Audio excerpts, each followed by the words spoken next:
have no manners. We raised our children the way we said we didn't want to be raised. Our parents were very strict. Every time you got up from the table, it was, excuse me. If you asked for some, please pass the. May I have the? Excuse me, sir? Okay, I'm lying. I never had to say sir. Ma'am, sir. That was too strict. See, in the hippie era, we were like, no. Our kids.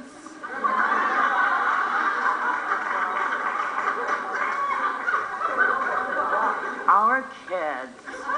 We have to be able to communicate with them. We have to be able to feel them as people. So we eliminated please and thank you. They can just go get what they want. They don't even have to ask.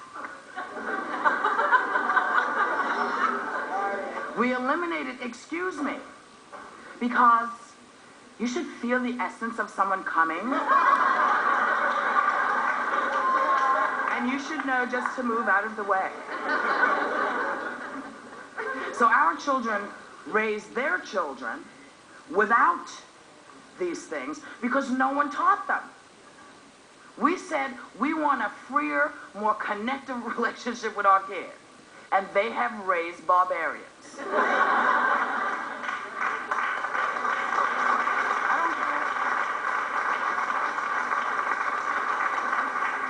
I tell this story a lot, and I change the situation all the time.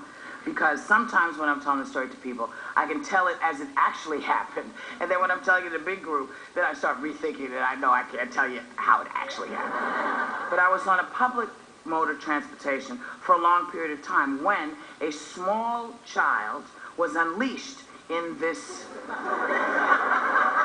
arena. Now, understandably, his mother was tired of catering to his needs because he was little and he needed a lot of attention.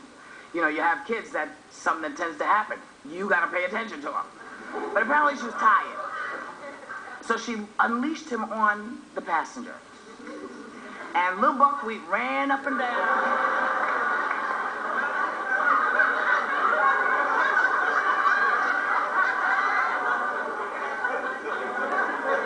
Little Buckwheat ran up and down the aisle.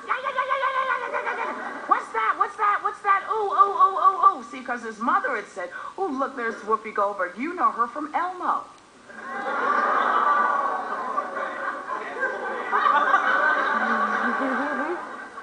Now, let us say I just entered in to my menopausal phase.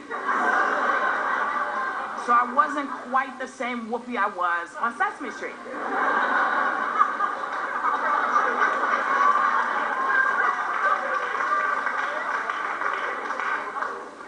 And this little boy, having been told I'm a nice lady, decided he was going to focus his attention on me and everything I was doing. And what was in my bag, and what are you doing? Can I touch it? He was in my bag. He was on my stuff. I said, little boy, come here. Go and sit down. Go and sit down. Because you're tired. I'm tired of you. I think if you give me a little break, I can last this trip. So little boy went over to his mama, who said, oh, she doesn't mean it. Come on, you've got a lot of energy. Let it go. Let it go. Other passengers on this vehicle were now gritting their teeth because he was loud, and he was touching, and he was sneezing. And you know, no one has taught little children to cover their mouths. Little petri dishes. So his mama sent him back in the aisles to run amok. And passengers were looking and breathing hard, and no one was saying anything because everybody was afraid. Because I guess now there's some law that says you can't say your child's annoying me. Everybody's trying to be politically correct. It's not politically correct when a child is in your face and has no boundaries. Or adults either, but that's another matter. So little Buckwheat ran up and ran down and ran up and ran down. So I said, little boy, come here. And I made him get really close to me, crusty nose and all. I said, if you don't sit down, I am going to eat you.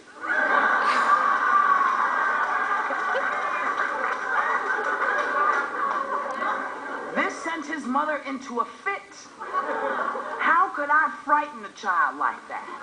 How could I say something so horrific to the child like that? I said, because he has to know there are consequences to his actions.